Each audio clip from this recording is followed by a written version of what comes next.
Europe 1. Le grand direct de la santé, la suite, toujours avec Jean-Marc Morandini et le docteur Gérald Kierzek, Elisabeth Assayag, Natacha Harry et notre chirurgien esthétique, le docteur Sidney Oana. Alors vous le savez, le Botox c'est le produit star en matière de chirurgie esthétique, aussi bien utilisé chez les hommes que chez les femmes, mais le Botox peut également servir à beaucoup d'autres choses qu'on va vous expliquer ce matin avec le docteur Sidney Oana. D'abord docteur, on rappelle ce qu'est le Botox peut-être? Alors, c'est une protéine qui est issue d'un bacille qu'on appelle la toxine botulique.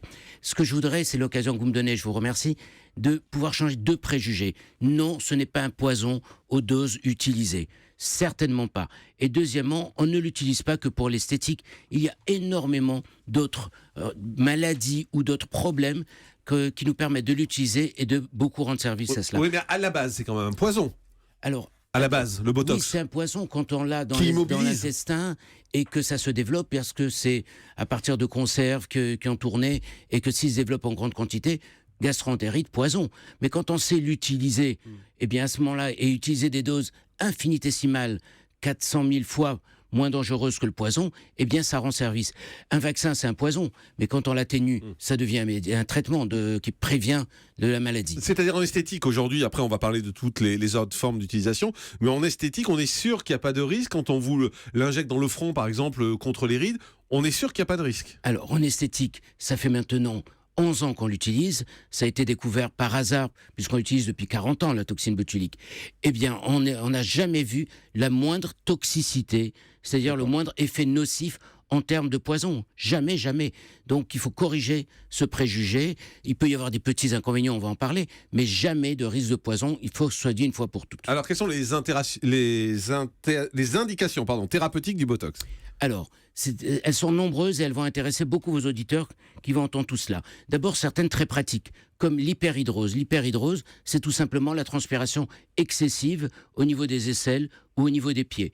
Eh bien, dans certains cas, des petites piqûres au niveau des aisselles, des pieds, vont permettre pendant 6 mois de ne plus avoir cette transpiration.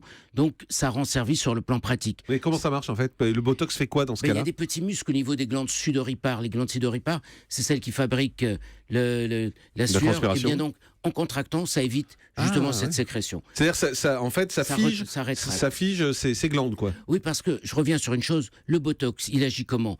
En réduisant la contraction musculaire des muscles. C'est pour ça qu'il agira sur certaines rides, on en parlera, mais sur tous les autres muscles du corps sur lesquels on a besoin d'agir.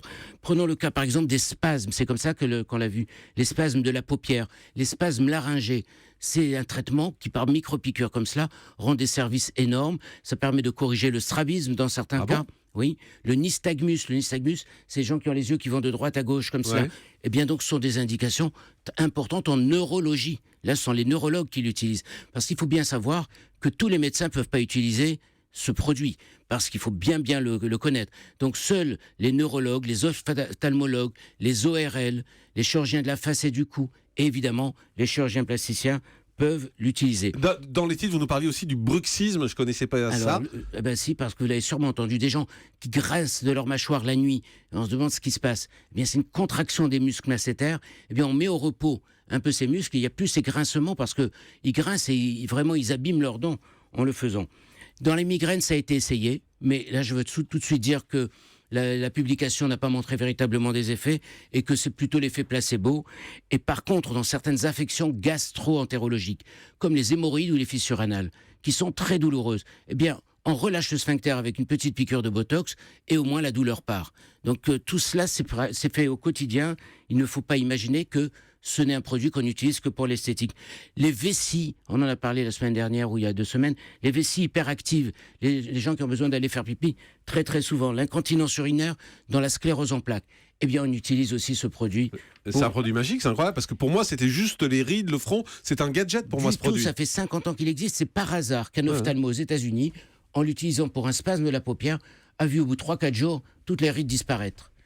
Et c'est de là qu'est venue l'idée qu'on pouvait l'utiliser aussi pour les autres. Alors pourquoi cet engouement pour le Botox en esthétique ?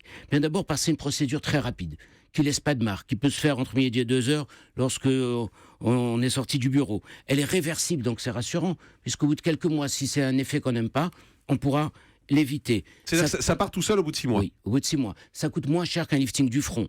Donc, opération d'ailleurs qu'on a pratiquement arrêté de faire alors qu'on en faisait tous les jours il y a 10 ans. L'effet est véritablement bluffant, c'est le mot. Les gens s'étonnent au bout de 4-5 jours d'avoir un front lisse. Oui, mais il n'y a plus rien qui bouge, non? Faux. Voilà encore un préjugé. Faut engueuler, moi, aujourd'hui. Non, du tout. Si vous en faites trop, c'est sûr, comme ça Non. paralyse, ça bloque Bien sûr, tout. mais on sait doser, on sait parfaitement doser. Eh bien, ça paralyse pas du tout. On peut lever les sourcils, froncer les sourcils, j'ai du botox. Vous en avez, vous? Oui, et regardez, je fronce, je oui. lève, Ah bah oui. et pourtant, au repos, j'ai plus de rides. Ouais. Si vous l'aviez donc- pas dit, honnêtement, ça se voit pas du tout. Parce Eh que bien, pour moi, le botox, c'était toutes ces nanas qui ont des fronts qu'elles peuvent plus bouger, plus d'expression. Non, Dans les lèvres non. de canard, là, tout Non, ça. c'est autre Non, chose. les lèvres, Ah c'est bon, autre chose. On Ça, parle c'est du l'acide front. j'ai vu. hyaluronique. Ah Non, bon. non. Mon Dieu. Donc, c'est un produit non invasif et avec très peu d'effets secondaires, un petit gonflement et des bleus, ce qui fait qu'il est beaucoup utilisé. Quelles sont les indications principales? Les rides horizontales du front, celles que l'on a lorsqu'on lève les sourcils, les rides du lion, les 2 rides que l'on a entre les sourcils, comme vous le faites là, Jean-Marc, et qui donnent un air C'est tellement sévère. mignon. C'est mignon, vous Ah, trouvez, moi, j'aime Elisabeth? beaucoup. J'adore les rides du lion. Oh non, pas quand il fronce les sourcils comme ça, avec ses rides. Non, ça lui va bien. Ah non, moi, il me fait On peur. va vous laisser tous les deux. Moi, il me fait peur. Alors, on peut répéter tous les 6 mois, mais il y a d'autres indications. On en a parlé une fois, la loup-boutin technique. Vous vous rappelez, on a évoqué Ah, cela. c'était les talons, c'est Les ça? gens qui portent des talons hauts. Ouais. Donc aux États-Unis, ils ont créé la loup-boutin technique pour soulager l'effet des talons hauts sur la voûte plantaire en créant un petit coussinet avec le botox. Autre chose qui existe et qui est très douloureux, certains de nos auditeurs vont se reconnaître, la fascite plantaire. Oula. C'est ces douleurs très importantes d'un fascia. C'est une aponévrose qu'on a sous la voûte plantaire et qu'on avait beaucoup de mal à traiter. Le botox est venu à notre secours. Ça permet par des petites injections de soulager ces douleurs. Alors il y a aussi des contre-indications. Alors, Évidemment. vas-y, donnons-le. Alors, Et les après, on co- parle du prix. D'accord, toujours. Vous voulez Toujours. Bah finir oui, par ça toujours, parce que c'est important pour les gens qui nous écoutent. Là, il y aura un 0 de moins que le lifting. Oui, ah oui, 2-0 de moins. Les contre-indications, c'est évidemment la grossesse, l'allaitement, quelqu'un qui est sous anticoagulant, sinon ça va donner des bleus, sous anti-inflammatoire aussi, les pathologies neuromusculaires, c'est-à-dire certaines maladies assez graves, et pour certains sportifs de haut niveau, parce que comme ils diminuent le tonus musculaire, ils pourraient réduire un peu leur capacité. Je voudrais rajouter un petit mot. Il y a 2 indications qu'on lit dans les journaux et dans les magazines, les effets sur le sein et les effets sur les fesses. Et je voudrais dire que ce n'est pas au point. Ça ne marche C'est-à-dire, pas. ce serait quoi? Sur les seins, Ce ça serait ferait des quoi? injections dans le muscle pectoral Ouais. pour soulever le sein. Ah. Tombez pas dans ce piège. Et dans les muscles fessiers pour remonter les fesses. Ça marche C'est pas non plus. anecdotique, ça marche pas. Ça a été évoqué dans plusieurs magazines. Il faut pas tomber dans ce piège. Donc très bon traitement, très bon médicament, très bien maîtrisé. Arrêtez avec les préjugés, ce n'est pas un poison.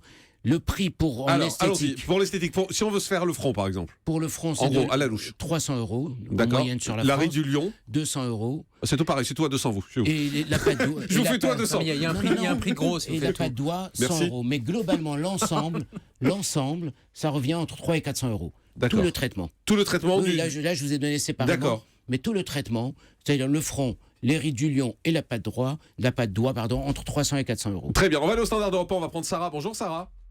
Bonjour. Bienvenue sur Europe 1.